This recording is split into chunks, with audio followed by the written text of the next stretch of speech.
May 8, 1945. The smell of gunpowder still hung in the air over a broken Germany, where the war had ended but the world had not yet remembered how to breathe. Streets once filled with marching boots now lay silent beneath rubble and snow.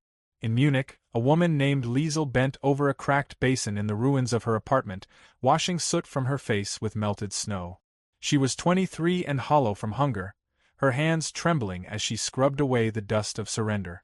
Outside, the first American jeeps rolled down Sonnenstrasse, their olive paint gleaming like alien skin against the gray of defeat. She had been told all her life that Americans were monsters, that they would burn, torture, and enslave.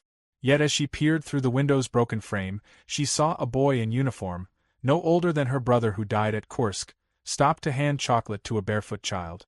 Across Bavaria and Hessen, the same scene unfolded again and again. Tanks parked beside bakeries without bread, laughter echoing in the same alleys where artillery had howled only weeks before. Germany was a nation stripped of everything but fear. The Nazi radios had fallen silent, and with them the constant drumbeat of certainty. Rumors replaced orders now, whispered warnings that the Americans were coming, and they would make the Germans pay. But the first days brought not executions but questions, not cruelty but curiosity. Some GIs asked for directions. Others traded cigarettes for a photo of a family that no longer existed. In the displaced persons camp outside Frankfurt, rows of women lined up for bread under a tattered Red Cross banner. Their faces were sharp with hunger and disbelief. Beside them, a young U.S. corporal handed out tins of corned beef, smiling awkwardly as the women murmured thanks in broken English. His name was Private James O'Donnell, 21, from Kansas, a farm boy who had never seen a building taller than his barn until he saw Berlin. He looked into the faces of the defeated and saw not enemies, but echoes of his own sisters back home. Liesel was among those who came forward that day, clutching her ration ticket like a confession. She avoided his eyes, but when he spoke, soft, slow, and without command, something in her steadied. The air carried a strange quiet that spring. It was the silence of people who had survived everything except hope. In small towns, German women emerged from cellars wearing patched dresses and faces drawn thin as paper. They stared at the strange, confident soldiers who carried soap in one hand and rifles in the other. The Americans joked with each other, played harmonicas, offered gum to children, acts that seemed almost indecent against the backdrop of ruin. Every gesture was a contradiction. How could men who had flattened cities still smile like that? For months, they watched each other across invisible lines. The Americans were under orders not to fraternize. The Germans were under orders to obey. But orders have a way of fading when hunger and loneliness begin to speak louder. One evening, as rain swept across the shattered windows of a Dresden apartment, an American knocked at Liesel's door. He wasn't searching for contraband or collaborators. He only wanted to know if there was a stove nearby where he could heat his rations. She hesitated, remembering every poster that had warned her, the caricatures, the monstrous faces. Yet his eyes were tired and his uniform soaked. She let him in. Inside, he offered her coffee from a tin can, black, bitter, and warm. She had not tasted coffee in 3 years. They sat across from each other, unable to speak a common language, but somehow understanding more than words could manage. Outside, the thunder of artillery was gone, replaced by rain tapping against the broken glass. For a moment, she forgot who was the victor and who was the defeated. He handed her a small square of chocolate, and she stared at it as though it were gold. Elsewhere, other women felt the same uneasy shift. In Nuremberg, one traded a loaf of bread for a smile. In Cologne, another hid a wounded GI who had fallen from his jeep. Compassion spread quietly, disguised as necessity. Yet with it came whispers, from neighbors, from the occupying officers, from the ghost of the Reich that still lingered in their minds. Was this forgiveness or betrayal? Could a heart trained for hate relearn tenderness so quickly? The Americans were equally uncertain. Many had lost friends in the Ardennes or Normandy, and now they found themselves offering aid to the same people they had been told were beyond redemption. They were surprised to find not proud Nazis, but weary mothers, hungry children, and girls who flinched at every loud sound. The enemy, it seemed, was human after all. Letters home began to change in tone, less about victory, more about pity. "They look like us," one GI wrote to his mother. "They just lost too much." By late summer, the rubble began to bloom with flowers. Civilians rebuilt markets among the ruins, and laughter began to return in fragments. The Americans, still forbidden to socialize, found reasons to linger near the towns. They repaired roofs, handed out canned peaches, taught children to throw baseballs. Liesel worked at a small field kitchen, stirring watery soup for both German civilians and the Allied men who patrolled nearby. James came there often, trading his army bread for stories he couldn't understand but wanted to hear. Their words were clumsy, but their eyes learned each other's grammar. She once asked, through gestures, why he wasn't angry, why he didn't hate her for what her country had done. He shrugged, then said slowly, "War's over." She didn't know the words, but she understood the tone. It was the first time she believed peace might mean something more than surrender. As autumn settled, the first rumors began, stories of American soldiers marrying German women. It seemed impossible, almost obscene. Marry the enemy? Yet somewhere in Bavaria, a GI sent a letter requesting permission to wed a girl from Frankfurt. Somewhere else, a young woman received a photograph of a man in uniform with 3 words written on the back: "Not enemy. Friend." Liesel carried her ration card and her doubt through another cold morning, unsure of what the world was becoming. The ruins still smoked, but from them came the faint smell of bread. Across the camp, James lifted his hand in greeting before climbing into his jeep. She raised hers back, a shy, uncertain motion that felt heavier than any salute. The year was 1945, and Germany had fallen. Yet among its ruins, something unexplainable was standing up again. Not flags, not nations, but people. The war had ended with silence, but in that silence, 2 enemies had begun to speak. What they didn't yet know was that the words they were learning, coffee, bread, home, would soon change the meaning of victory itself. In the weeks that followed, Germany became a landscape of strange contrasts, a place where defeat and tenderness shared the same street. American jeeps rumbled through towns still smelling of smoke, their drivers tossing chocolate bars to children who no longer knew what laughter sounded like. For women like Liesel, survival had meant silence, obedience, and endurance. But the silence was breaking now, replaced by the hum of generators, the crackle of American radios, and the foreign rhythm of swing music leaking through shattered windows. She worked at the field kitchen each morning, stirring watery soup beside crates stamped with white stars, while the men in khaki queued for their rations, half soldiers, half boys far from home.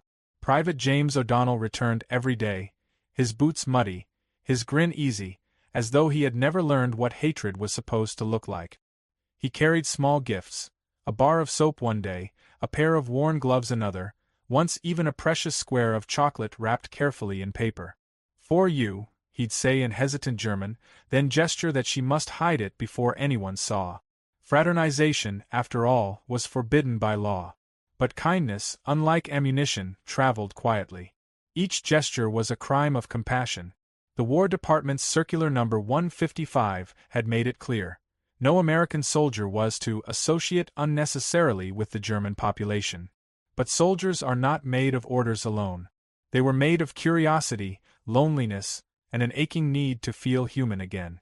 Liesel's eyes, cautious yet alive, became an anchor in the chaos of occupation. He had stormed villages and crossed rivers under fire, yet somehow this quiet woman stirring soup in the ruins frightened him more. Every word between them risked punishment, yet each day he returned, sometimes to help her lift the heavy kettles, sometimes only to listen to her hum an old lullaby that made him forget the sound of gunfire. Rumors spread quickly in the camp. A German woman had been caught accepting nylons from a sergeant. Another was accused of improper conduct, for smiling too long at a patrolman. Liesel kept her distance in public, but the boundary between survival and longing blurred with each passing day. One night, when rain began to pour through the gaps in the kitchen roof, James helped her pull tarpaulin over the supplies. His sleeve brushed her hand, a small touch, yet it felt like a spark in a world soaked in ash. They stood in silence, breath visible in the cold, until she whispered, "You should go." He nodded but didn't move. Across occupied Germany, similar stories unfolded quietly behind curtains and cellar doors. Cafés reopened under military supervision, yet the Americans were the ones slipping extra sugar to German waitresses. The women called them Schokoladensoldaten, chocolate soldiers, half mocking, half yearning. The irony wasn't lost on anyone: the conquerors with their abundance, the conquered with their hunger. But the exchange was never only about food or favors. It was about remembering what gentleness felt like after years of brutality. Liesel's friend Marta, a widow whose husband had died in Russia, warned her to stay away. "They'll leave when the orders come," she whispered. "And you'll be the one left behind, with shame and nothing else." Shame was a familiar enemy. It had lived in every German household since surrender. Yet this time, Liesel felt a quiet defiance stirring beneath it. When she met James again, she told him through gestures and fragments of English that she used to dream of America as a girl, the land of movies, jazz, and freedom. He laughed softly, pulled a folded magazine from his jacket, and pointed to an advertisement showing a smiling woman holding a bottle of Coca-Cola. "That's not all true," he said. "But the smiles are real." The days grew longer. The Americans built new barracks. The Germans rebuilt their walls and their pride. At night, distant dance music floated from the soldiers' recreation tents, songs from Glenn Miller, Ella Fitzgerald, and Benny Goodman.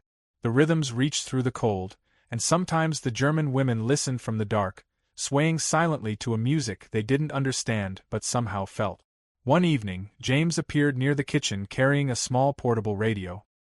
He placed it on the counter, tuned it until the static softened, and let a song drift between them. She laughed. The first time he had heard her laugh, and for a moment, the ruins outside seemed almost beautiful. Still, danger hovered. An American lieutenant spotted them speaking one afternoon and ordered James to report to headquarters. That night, Liesel waited in her small room, staring at the empty street below, wondering if mercy had limits after all. When he returned 2 days later, bruised pride in his eyes, he said only, "They warned me." She asked, "You will stop coming?" He shook his head.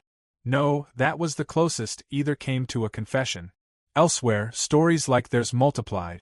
By late 1946, fraternization bands were softening under pressure from reality.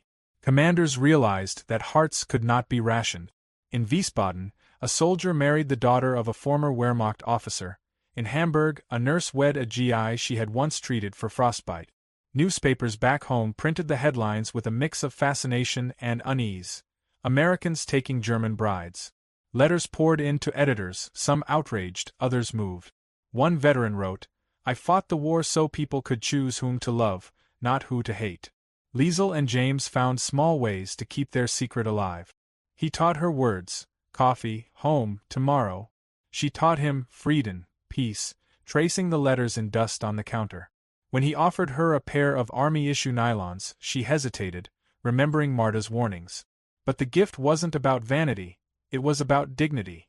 In a world where everything was taken, something soft and new against her skin felt like permission to be human again.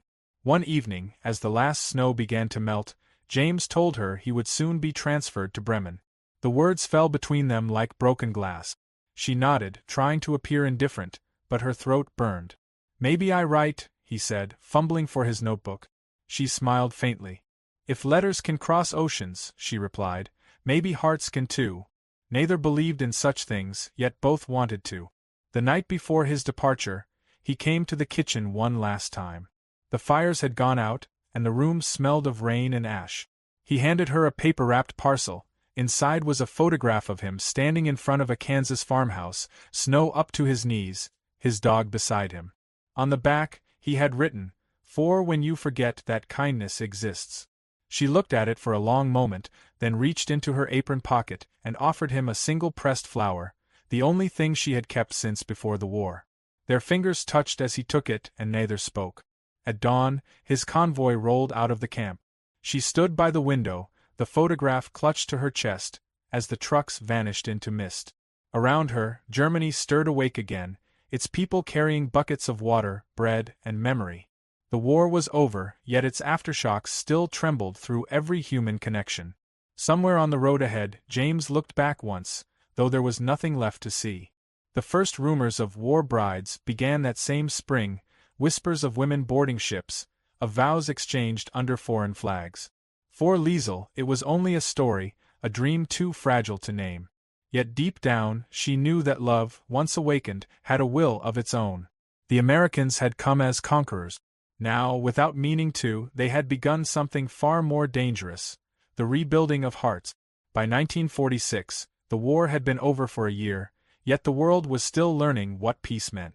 The ruins of Germany no longer smoked, but they still whispered. In that fragile quiet, letters began to travel across the Atlantic, brown envelopes with foreign stamps and words that smelled faintly of coffee and hope. Some were written by American soldiers who couldn't forget the women they'd met among the rubble, others by German women who dared to believe that kindness had been real.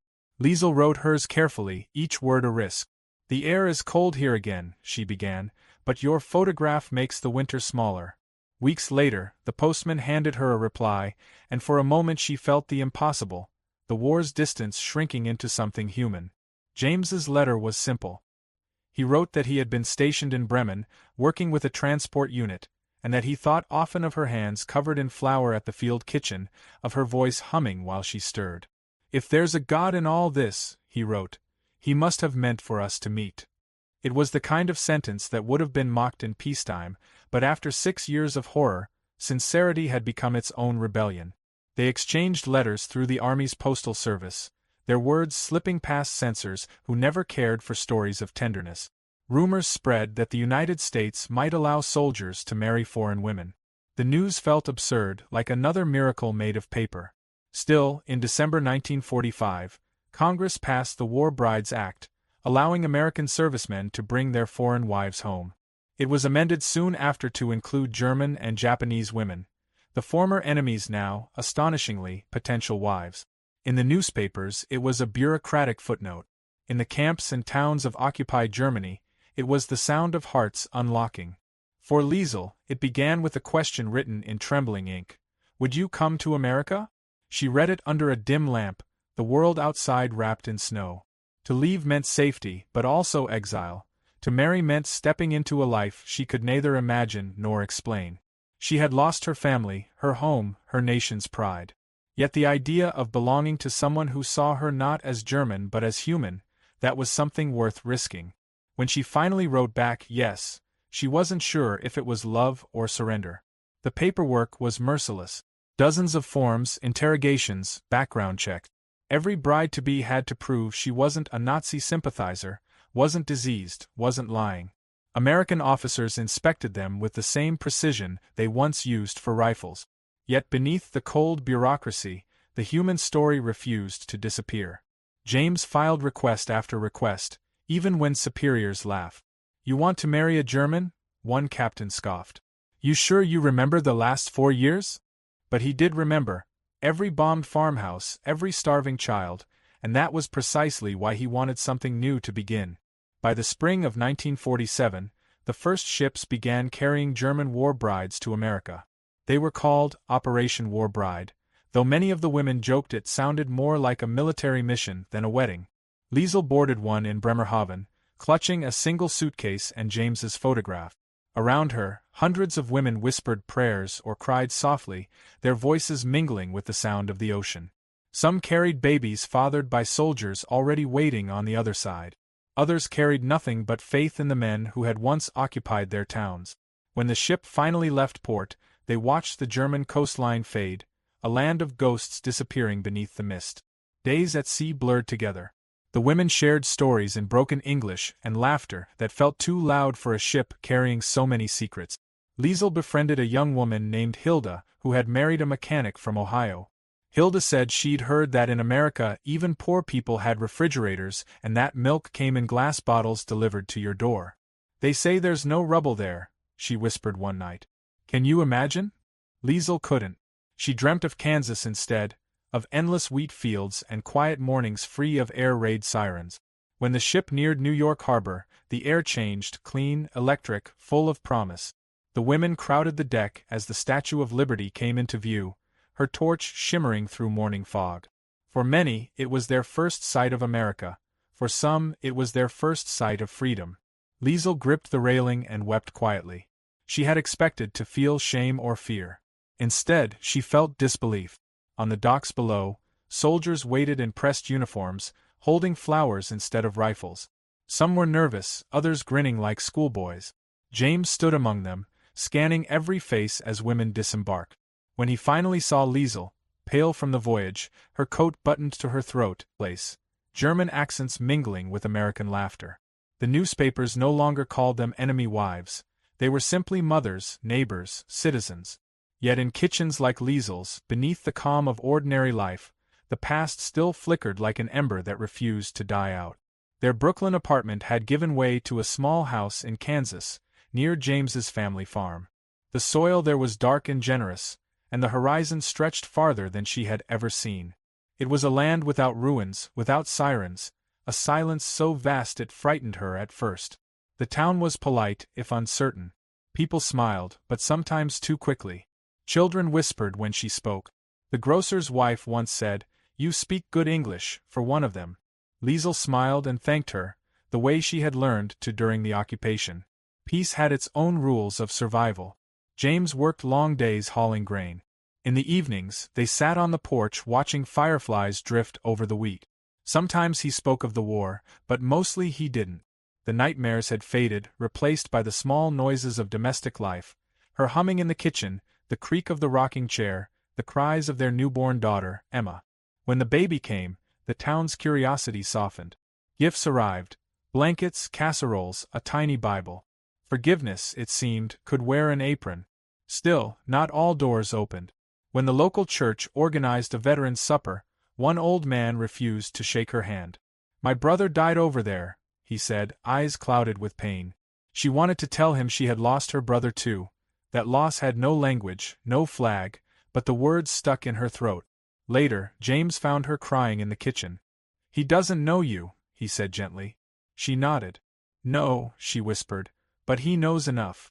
Over time, the rhythm of American life carried her along. She learned to bake pies instead of strudel, to say howdy instead of hello. She learned that neighbors brought gifts when you were sick and gossip when you were not. She learned that children asked questions without malice. When Emma started school, she came home one day holding a crayon drawing of two flags, the stars and stripes on one side, and on the other, a red cross she said was Mommy's old one. Liesel laughed through tears. The child had drawn a truce before the world had finished arguing. Letters from Germany arrived less often now. Marta wrote once, describing how her town was rebuilding under American aid. "They say the soldiers give candy to the children," she wrote. "It feels like the end of the world was just the beginning." Liesel read the letter aloud to James, who smiled faintly. "Guess we both got lucky," he said. "You got candy. I got you." In 1952, she stood before a federal clerk and swore allegiance to the United States. Her voice trembled as she renounced the land of her birth, yet when she finished, she felt something she hadn't in years: belonging. Outside the courthouse, James held her hand. "You're one of us now," he said. She looked at him and replied softly, "I always was." That night they celebrated with a dinner of roast chicken and apple pie, but she added a small dish of boiled potatoes and parsley, a taste of home smuggled quietly into her new life. Historians would later write that more than he froze. The noise of the port faded until there was only her, walking down the ramp with trembling hands. He stepped forward, unsure of the right gesture, then simply held out his arm. She slipped hers through it. No words were needed. That afternoon, they were married in a small military chapel near the harbor, surrounded by a handful of other couples who had made the same improbable journey.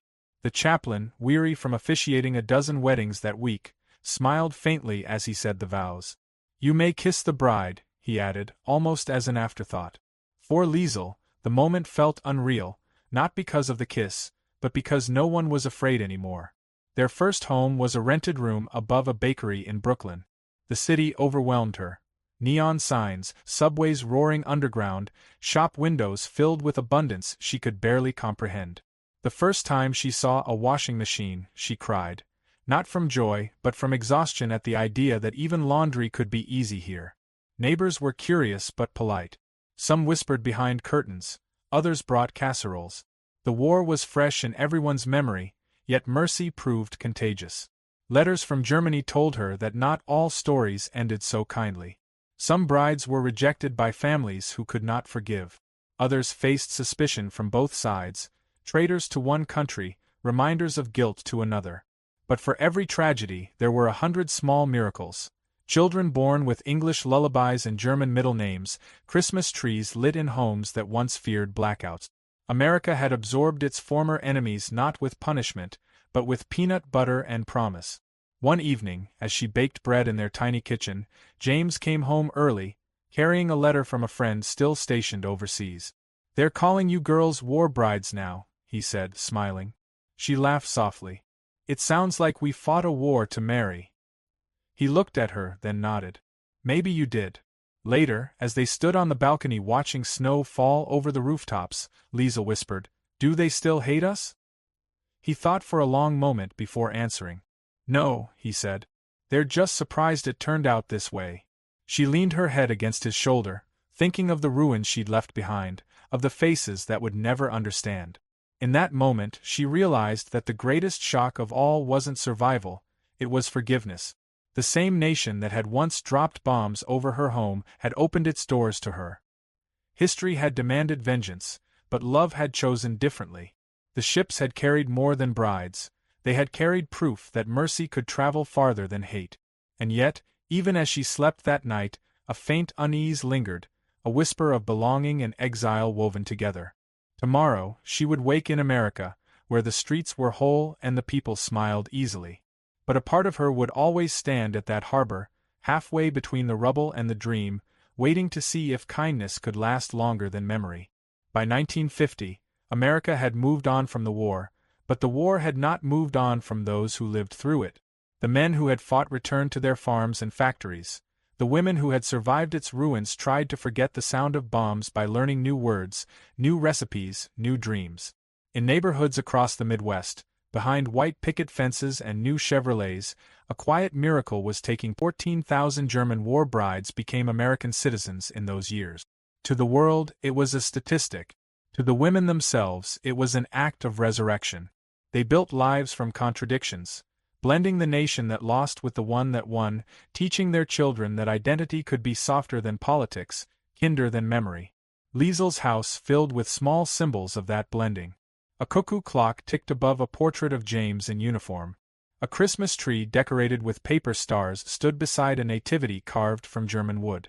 When neighbors asked where she was from, she would answer simply, "From before." It was the only place that felt safe to claim. The years passed quietly. Emma grew into a curious, freckled girl with her mother's eyes and her father's laugh. She asked questions that neither could answer easily. Was Grandpa a Nazi? Did you love Daddy when you were enemies? Liesl told her the truth in fragments, that people are sometimes swept into storms they never started, and that love, when it comes, doesn't ask for permission. On summer nights, when the air smelled of wheat and rain, James still called her, "the bravest woman I know." She would smile and say, "No, just the hungriest." They both knew what she meant, not hunger for food, but for mercy. But history is never finished. In 1955, a documentary film crew came through Kansas to interview veterans about the war's aftermath. When they asked James if they could film his family, he hesitated. "You sure?" she teased. "Afraid they'll find out you married the enemy?" He grinned. "I married the future." During the interview, the reporter asked Liesl what she thought of America now. She paused, choosing her words carefully. "It is strange," she said slowly. "I came here as the enemy, but everyone I meet teaches me that forgiveness is stronger than victory."